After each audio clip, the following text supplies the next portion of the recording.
Jam a bike, everybody, and welcome to the long overdue first episode of Underground Gaming, where me and you are going to take a journey and look at all these indie games, and underground fan projects that I discovered or that you guys inform me of. For a long time, I've been meaning to start the series, and why not kick it off with JetSetRadioFOREVER, which I have now looked into in, coincidentally, forever. Being the first episode, I'm going to give you guys the kind of layout of how these episodes are going to work. First, I'm going to overview the main game, talk about its story, then look into its characters, maybe a little, maybe a lot, then the developers, after that the gameplay, and finish off with the music. I wanted, after all that, to show you how far development has gone, but I just could not find any way of telling you guys, except for you to go look at yourself. So when the video is all over, be sure to check out the description to go check out these games yourself, learn information, learn more about it, get invested, and check it out all for yourselves. Alright, without further ado, let's go!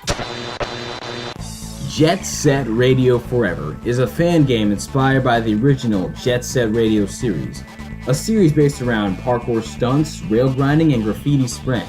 Jet Set Radio Forever is trying to recreate the style of the first two games while adding in ideas of their own into the mix and taking lots of ideas from the community. This game is developed by a group of developers who have no name. This is the very first project they've ever done, so I'm going to call them the JSRFOREVER team. Why not? Now, this video is going to be very short because there is not a lot of info on this game. It's in its very early stages and it's getting quick updates, slow updates, a lot is happening. One of the developers is still like in college, art and stuff like that. So obviously updates are taking a while to come out. And this is how far the game has gotten now.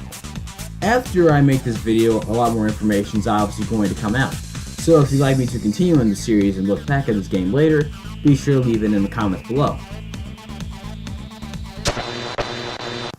The Jet Set Radio series has been, and I don't want to say infamous, but very well known for having great gameplay, great visuals, great music, but lacking in the story department, and that's fine.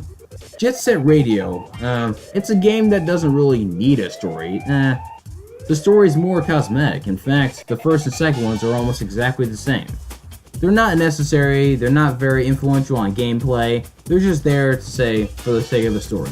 Now, the JSRFOREVER team has not stated whether or not they're going to make their story new, different, or the same one with just added stuff.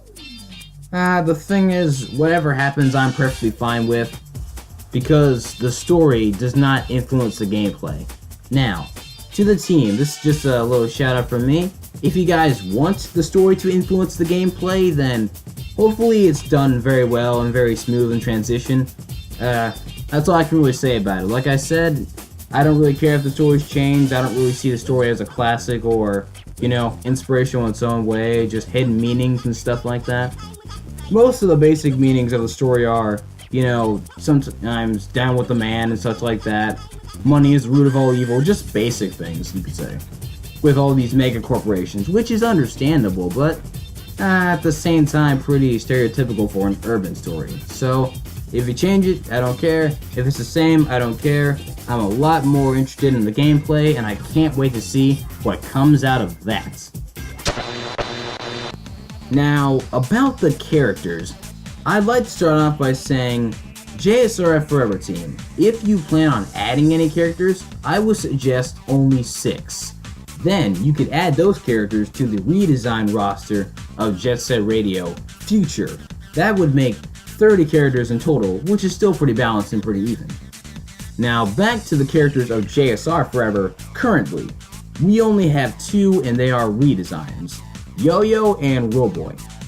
And these messages are made by the second of the developers, the co-developer of the team. So, these models are very reminiscent of the original style, and shout outs, you guys get a good clap from me for recreating the style. I mean, I really can't think of how you did it. It looks just like the original, and I can easily see that in the originals. I'm starstruck. I've heard some people are kind of dissing the hair. I don't see a problem with it. I think it's fine. For Yo-Yo, of course. I mean, it's crazy for Yo-Yo, of course, but I can deal. It's very nice. It fits the rest of his costume. I like that little smirk he's got there. And it's kind of big. I mean, he's blonde, but originally he was orange hair, I believe, then green hair, so who cares? It looks good. It looks very good. These were very good redesigns of the characters. They definitely, I mean, it looks like they took time to examine and capture the style of Jet Set Radio Future. And as for Roboy, they did a good job there too. Looks like they didn't do anything exotic, which is good, that's good. They stayed towards his original format, what he looks like. I saw a petition to give him hands, I was like, no. It wouldn't be as cool, because when he sprays graffiti, it sits in his little claws, and it just looks cool, it's nice. That being said, there's a lot more I'm worried about Roboy. The thing is, I noticed his face looks kind of weird, like really weird. I don't know if that was a modeling error, or you guys actually want to stay with that, but I'm sorry, I really just don't like it. It's very strange. It's just, I mean, okay, I'm gonna be honest, that face would match the hands, so, see, yeah, that face actually would match with the hands. But the thing is, you guys have claws for him, so claws go with the original face. Hopefully this is just a glitch, and it's not final, because it's not that I don't like change, but it's just such a graphic one. I'm sorry, I don't like it. I don't like it. Not at all. I'm sorry. I love you guys, though. I love the team. I respect the team. I support the team, but just as a personal preference, I really don't like the face. That's just me. On a more positive note, I'm so stoked. I'm really hyped to see the rest of the redesigns and what they bring to the table. But may I say one thing? If you redesign Cube, could you make the eyes on her belt buckle glow? Like they're really bright and they're kind of dark, you know, just kind of really like that. And with Beat's glasses, those little waves, could you make them like bounce up and down like actual sound wave? That'd be cool. And with Garam's glasses, if you keep them or anything, like the little squares and specks on his glasses, maybe they should light up kind of like a dance floor, just like in different spaces back and forth. Unless they already do that. I can't remember. On to the next thing. I'm not sure if I stated this earlier, but there is basically no information on the developers except for they are now called JSRFOREVER Team. They have never made any games before this that I'm personally aware of. One of them is still taking classes in college or something like that. And the other one may have left because recently Sir Classyham Senpai posted a picture of a mesh, and the way he touted it seemed as if he created this, or, well, yeah, I think so that exactly. So maybe that other guy left, I'm not sure. Which is quite a shame because he was the one who made the character models, and I don't know if I said that. Well, that was short. You know what, I didn't want to do it, but I'm going to talk about what's been done so far in the game. So, they've added a new spray. Hey, it's, I believe, 16 or 18 spots, and it's called the Double XL spray. XXL, you know. Also, there's been a new can added. I do not know what it does, but I believe it's purple. I heard rumors that he's drawing some new graffiti. That was just strictly a rumor I heard on live. But, what else? Oh yeah, the biggest thing. He has just started working on the stamina bars. And they look awesome. Apparently you can change their color for your own personal preference. And this shows there may be even more customization along the way. It's the little things that add up in the end, and I really like that.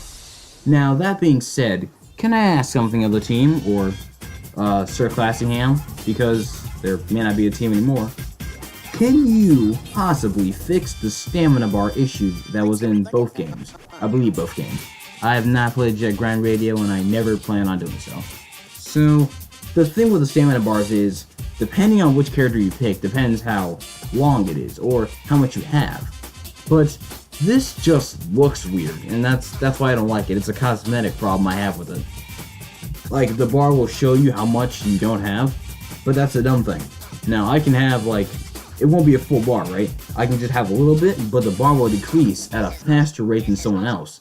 So it's kind of like double, like, double the pullback, and I'm very confused on that. Why not just make all the stamina bars full, but keep the rates? Like, each character has a bigger rate of how it goes down. I mean, most characters mirror each other, like, they're both the same on both sides with stats, like Zero Beat, and Corn, they all mirror each other. So, yeah, I don't see why not. Just have one stamina bar and it decreases at one rate, depending on which character you have, depends on which rate. Faster for Beat, slower for Cube, or for Combo. Yeah, I'd really appreciate that because I really just hate looking at that stamina bar. Also, the stamina bar you guys made, it looks cool, which was something else I didn't like. Now, in Jet Set Radio, the stamina bar was pretty boring, but it's a lot cooler than the one in Jet Set Radio Future, and I don't know why there wasn't any more effort put into that. Thank you for putting in that extra effort, and I can't wait to see what comes out of the stamina bar. I can't wait to see some more test videos on your YouTube channel, which has become pretty dry since I last checked it. So yeah, I can't wait. Lots and lots of hype. Finally, to end off this video, we're going to look at the music. Specifically, the one song created by Sir Classy himself. The test or demo BGM for JSR Forever.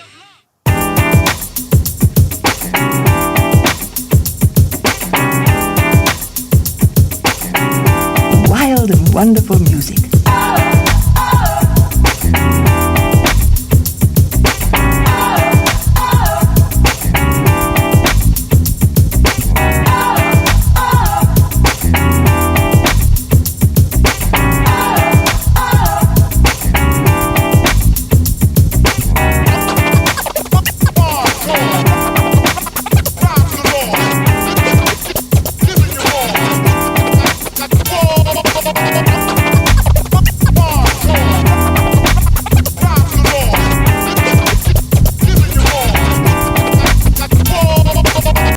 Now, to give a personal opinion, and I'm not a music critic, although I'm very musically inspired, the thing is, this does not sound like Jet Set Radio or Jet Set Radio Future. It's not very futuristic, and it's really urban, but kind of breaks the urban that was Jet Grind Radio. So, hey, they're doing something new with the music. It's like a really weird, it leans more towards the original Jet Grind Radio side, and I'm not hating on it for this. It just, I don't know. It's kind of weird though to see the futuristic characters in this more kind of urban style of the song. But then again, this is only the demo and it's like really short. So either he may extend it with a lot more futuristic vibes and samples in it, making it towards the future side again, or he might just do another song entirely. So, that's about it. We have finally concluded the very first episode in Underground Gaming. That was a quick one. That was a very quick one. And as this video, I like to make a very off-topic message. I've considered it and thought it over, and I'm pretty sure everyone would be perfectly fine if I kind of just stopped YouTube. Well, not like that. It's just, I'm no longer going to be doing all these kind of outside videos and everything. I'm going to focus specifically on Bludgeon Jinx, the OST for LOJ, and I want to work more on my drawing so I can bring out this game to its full potential. So, after I get all these videos out, I'll inform you how many there are left, because I had lots of these written down, in another video. All I can tell you now is that we have 2 more episodes on Underground Gaming before I pause the series, because I'm all out of indie fan projects to talk about. But yeah, I hope you guys like this, and I hope you guys learned a bit more about JSR Forever. That's really all I know. And, as much as I would like for this game to, be notified by Sega and possibly get a Switch version, which I know for a fact. In fact, I'm gonna bet money on it. It's gonna be called JSRS, aka Jet Set Radio Switch. And that sounds really cool, actually. That sounds pretty techno, techno-pop, electronic. So, yeah. Another horrible video by another horrible narrator. Thank you guys for your time. I really appreciate it. Hopefully this big change of me ending these videos didn't shock any of you. And spoiler alert, for anyone sticking tuned for Jet Set Radio stuff, I'd advise you to kind of unsubscribe now, because there's going to be a huge decrease of it very soon. Unless JSR3 is somehow released, or then I'll start talking about that. So, yeah. Not much to say here. I'm just babbling off for the next 2 seconds. Thank you all for checking out another Adam Sushi broadcast. And stay tuned.